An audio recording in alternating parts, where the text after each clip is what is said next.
En hiver, beaucoup de personnes pensent aller moins bien. Et ça, c'est un vrai phénomène puisque en France, une personne sur 10 ressenterait des symptômes de blues hivernal et 5% souffriraient d'une véritable dépression saisonnière. Et en fait, cela, c'est dû au manque de lumière solaire, forcément, puisque on est en période hivernale ou en période automnale, et ça va être le principal déclencheur. Également, ça va affecter nos hormones de bonheur, comme la sérotonine, mais aussi et encore plus souvent notre hormone du sommeil qui est la mélatonine. Avant qu'on plonge dans le vif du sujet, hello les amours! Bienvenue dans ce premier épisode Feel Boost.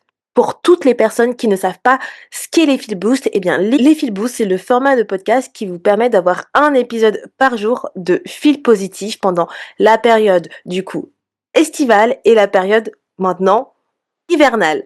Donc, pour ceux qui n'ont pas écouté les Feel Boost d'été, c'était en 2025 où j'avais sorti un épisode de podcast par jour pendant toute la période d'Auguste. Donc vous avez toute la playlist des Feel Boost qui est disponible sur YouTube, mais également sur toutes les plateformes d'écoute.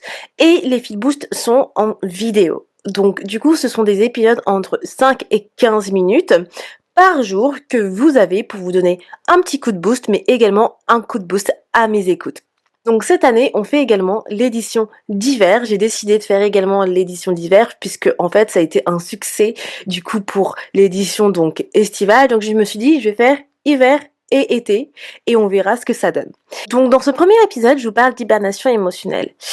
Et en fait, on est beaucoup dans cette phase d'hibernation émotionnelle lorsque l'automne arrive, lorsque l'hiver s'installe. Et ça, c'est tout à fait normal, c'est un mécanisme naturel. Quand la lumière baisse, quand le froid s'installe, notre système nerveux, il va chercher la sécurité. Il va ralentir. Pourquoi? Parce qu'en fait, il souhaite économiser de l'énergie et il va nous pousser à l'intérieur, que ce soit physiquement qu'émotionnellement. Alors qu'en été, comme vous pouvez le voir, on est beaucoup plus poussé vers l'extérieur, à vouloir sortir, on est beaucoup plus bavard, beaucoup plus fun, beaucoup plus dans la rigolade, alors qu'en hiver, il n'y a rien de tout ça. On va avoir deux écoles. On va avoir les personnes qui adorent la période hivernale et la période automnale. Donc du coup, on va dire qu'ils sont exclus de ce symptôme d'hibernation émotionnelle. Et on va avoir les personnes comme moi qui ont avoir ce syndrome d'hibernation émotionnelle. Pourquoi? Parce que du coup, c'est des périodes où on va se replier vers nous-mêmes, mais il faut pas du tout culpabiliser pour cela, puisque comme je l'ai dit, c'est un mécanisme naturel et une personne sur 10 en France est touchée par ce syndrome de ce qu'on appelle blues. Donc en fait, le problème ici de ce syndrome d'hibernation émotionnelle, il va commencer lorsque vous allez interpréter en fait ce repli intérieur comme un échec. Alors qu'en fait, c'est pas du tout un échec puisque c'est naturel. Vous allez vous dire des choses comme oh oui, mais je devrais voir plus de monde en fait. Oh, je devrais être beaucoup plus motivée. Oh, je devrais être beaucoup plus productive. Ou je sais pas, je devrais pas rester autant chez moi. En fait, le fait est que vous vous dites je devrais, ça vous crée une culpabilité qui est inutile parce que non, il n'y a pas je devrais. Surtout en cette période automnale et hivernale. C'est tout à fait normal que vous ressentez ça.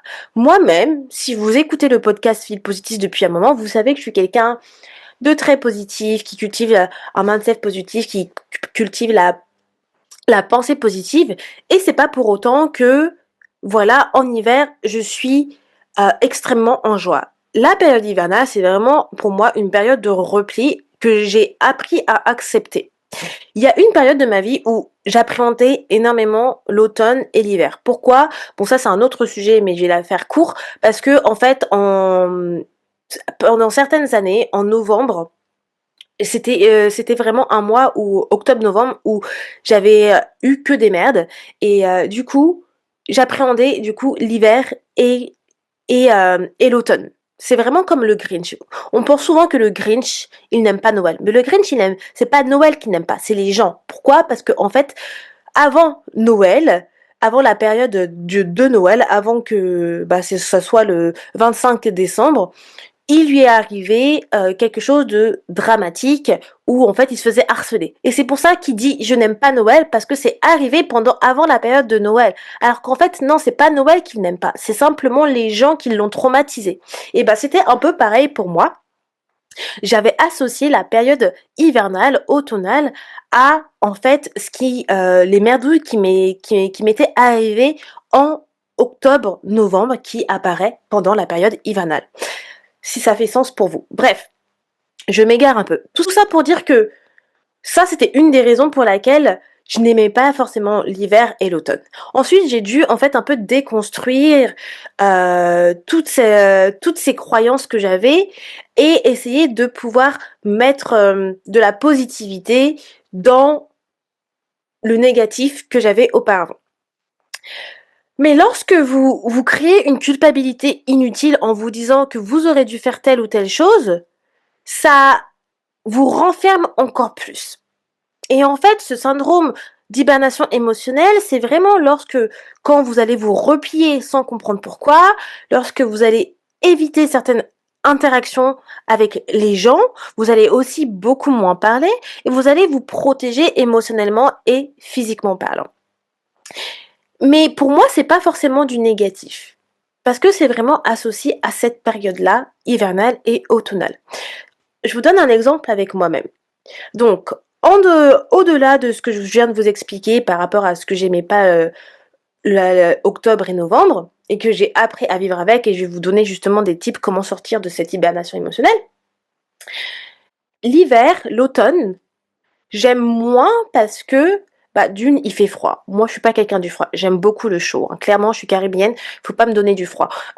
J'ai des allergies. J'ai le nez qui coule toute l'année et encore plus en hiver. J'aime pas avoir les oreilles froides. J'aime pas avoir la bouche sec, les lèvres froides. J'aime pas avoir le nez froid. Enfin, non, c'est pas du tout mon délire l'hiver. Ma peau, elle est encore beaucoup plus grisaillée. Si vous êtes noir, vous savez de quoi je parle, avoir la grisaille. Franchement, c'est pas du tout mon délire l'hiver. C'est joli, la neige, tout ça, mais en fait, non, je n'aime pas du tout les arbres, il n'y a pas de feuilles. C'est pas forcément une saison que je kiffe. Je suis plutôt quelqu'un du printemps, quelqu'un de l'été. Mais pourtant, c'est pas pour autant que je n'accepte pas ces saisons-là. Parce qu'en fait, il faut accepter ces saisons puisqu'on n'a pas le contrôle là-dessus et c'est simplement le cycle de la vie aussi. Il y aura toujours un hiver, il y aura toujours un été, il y aura toujours un printemps, il y aura toujours un automne. Donc il n'y a rien que l'on puisse faire là-dessus. Donc j'ai appris à vivre avec. Et une des manières que j'ai appris à vivre avec, c'est aussi de savoir qu'est-ce qui me fait du bien en hiver. Et vu que je fais partie des personnes qui sont qui ont ce syndrome d'hibernation émotionnelle, je vais vous donner en fait ces tips, comment j'ai réussi à m'en sortir sans me brusquer en fait. Donc en fait, une des premières choses, comme je vous le disais, c'est d'accepter ces saisons-là. C'est-à-dire que de se dire, il y aura toujours ces saisons, il n'y a rien que je puisse faire. Mais par contre, pendant ces saisons où je me sens pas bien, c'est de trouver ces micro-sources de joie dans ces saisons-là. Donc c'est-à-dire, peut-être qu'en été, vous êtes beaucoup plus poussé vers l'extérieur. Et tout le monde est un peu plus poussé vers l'extérieur parce qu'il y a beaucoup plus de choses à faire, forcément dehors. Eh bien, il y a beaucoup plus de soleil. On peut aller à la piscine, on peut aller à la plage, on peut voir beaucoup plus de monde, on peut aller en terrasse. Enfin, bref, tout le monde a beaucoup plus d'activités à faire en hiver. Alors là en hiver, en été. Alors qu'en hiver, c'est différent. Il y a moins de choses à faire. Les gens, ils vont avoir beaucoup plus d'ennuis. Et ils vont, comme je disais, se replier sur eux-mêmes et à rester chez soi. Et ils vont culpabiliser. Mais là, justement, c'est ce moment-là où vous devez vous dire, en fait, qu'est-ce que je peux faire? Qu'est-ce qui me fait du bien quand je suis en hiver? Pour ma part, par exemple, je suis plus centrée sur mes objectifs, j'ai beaucoup plus d'introspection pendant cette période hivernale. Et c'est quelque chose que j'ai remarqué et qui du coup me fait du bien, donc je continue à le faire. Je vais pas me forcer à faire des choses que je n'aime pas pendant l'hiver, pendant l'automne. Donc c'est ok, j'ai pas cette envie de sortir et j'ai plus cette envie d'être casanière. Et j'ai accepté cela. J'ai arrêté de culpabiliser, de me dire oh Wendy, tu restes trop chez toi en fait. Parce qu'au final, si c'est comme ça que je suis en hiver et que je préfère d'avoir mon hiver, eh ben c'est ok. clairement. Et ça, c'est quelque chose à accepter. J'ai réussi à trouver mes micro-sources de joie pendant cette période hivernale, c'est-à-dire ouais, me connecter à ma spiritualité, regarder mes objectifs, me refaire ma vision, toutes ces petites choses-là que je peux faire à la maison, être en mode cocooning. Pourquoi? Parce que j'adore. Je fais beaucoup plus de pâtisserie, je fais beaucoup plus à manger. Clairement, c'est vraiment mon mood et il n'y a rien de mal à vouloir être casanier pendant l'hiver. Je fais plus de sport à la maison. Ben, je vous avais déjà expliqué dans les fil boost, si vous avez écouté les fil boost, que je change souvent mes routines de toute façon. Donc, clairement, ça me convient ainsi et il n'y a rien de mal là-dessus. Donc, acceptez les saisons, cherchez vos micro-sources de joie. Ça, c'est 2 tips que je recommande pour savoir comment vous pouvez vous sortir de cette hibernation émotionnelle. 3e tip, c'est aussi de trouver des sources de chaleur, donc de lumière. Bien évidemment, il n'y a pas du tout de lumière pendant la période hivernale. Alors, on va avoir un peu de soleil. J'habite en Angleterre, le soleil, il est quasiment nul. Mais quand il y a du soleil, j'en profite pour aller marcher. Clairement. Alors, vraiment, quand je vois une source de soleil, comme hier, il faisait super beau, je suis partie marcher. Oh, j'étais trop contente qu'il fasse super beau. Je vais voir les écureuils, je vais aller dans le parc, je vais marcher un petit peu, même que ça soit 15 minutes. Simplement, pourquoi? Pour avoir un peu cette source de soleil. On a besoin de soleil. Surtout moi, je suis noire de peau. Donc on sait très bien que les personnes noires, en hiver, c'est la catastrophe. Clairement, on a besoin de vitamine D et on est en manque de vitamine D en plein hiver. Donc si on fait pas de cure de vitamine D, eh ben on ressent ce manque de vitamine D.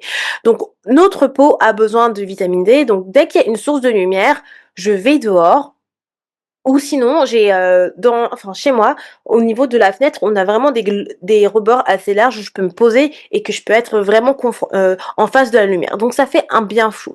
Vous avez besoin de cette source de lumière. Donc essayez de chercher en fait ce côté de chaleur que vous pouvez avoir, que ce soit de la lumière du soleil ou que ce soit lumière, je sais pas, naturelle. Si vous êtes chez vous, vous habitez dans une maison et que vous avez des grands patios et vous avez la lumière qui rentre, c'est encore mieux. Vraiment, essayez de chercher aussi cette source de chaleur, que ça soit avec des bougies que vous créez, un moment cocooning, si vous avez des cheminées, allumez la cheminée, créez ces moments de cocooning pour en fait vous faire du bien. Et mon dernier tip, ce serait de en fait parler de tout ça à une personne.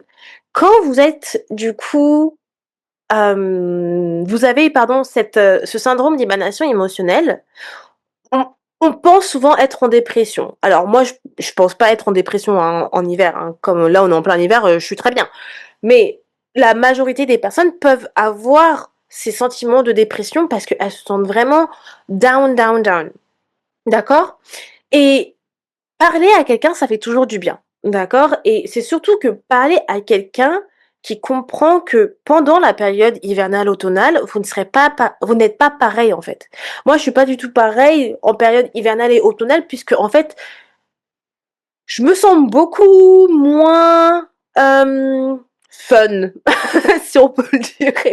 Dans le sens où, bah, en fait, j'ai pas envie d'avoir de bruit extérieur en vrai. Genre, par exemple, quand je suis vite overwhelmed, quand les gens ils parlent trop en hiver, parce qu'en fait j'ai besoin de calme, c'est tout.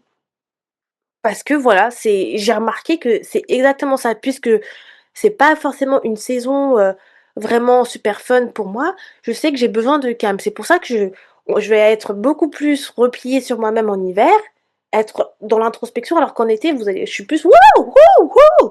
Voilà. Donc, du coup, parler de comment vous vous sentez pendant cette période hivernale à des amis, ça permet à vos amis aussi de comprendre comment vous êtes et de s'adapter à votre situation. C'est-à-dire que, par exemple, moi, mais je pense que tous mes amis, en tout cas mes amis très proches, savent que l'hiver, c'est pas forcément mon truc. Ils vont savoir que je sors pas énormément en hiver. Après, j'habite en Angleterre, donc j'ai pas énormément d'amis en Angleterre.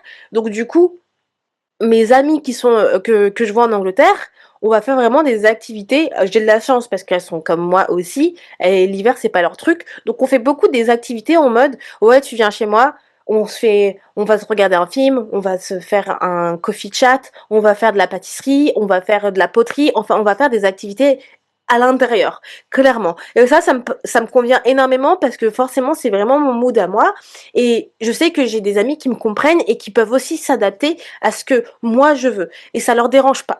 Donc, en discuter avec des amis, ça permet à vos amis de savoir comment vous êtes dans cette période de hivernale en fait, et de s'adapter et de ne pas trop vous pousser, soit à faire des choses que vous n'avez pas envie, mais c'est surtout aussi en termes de d'humeur.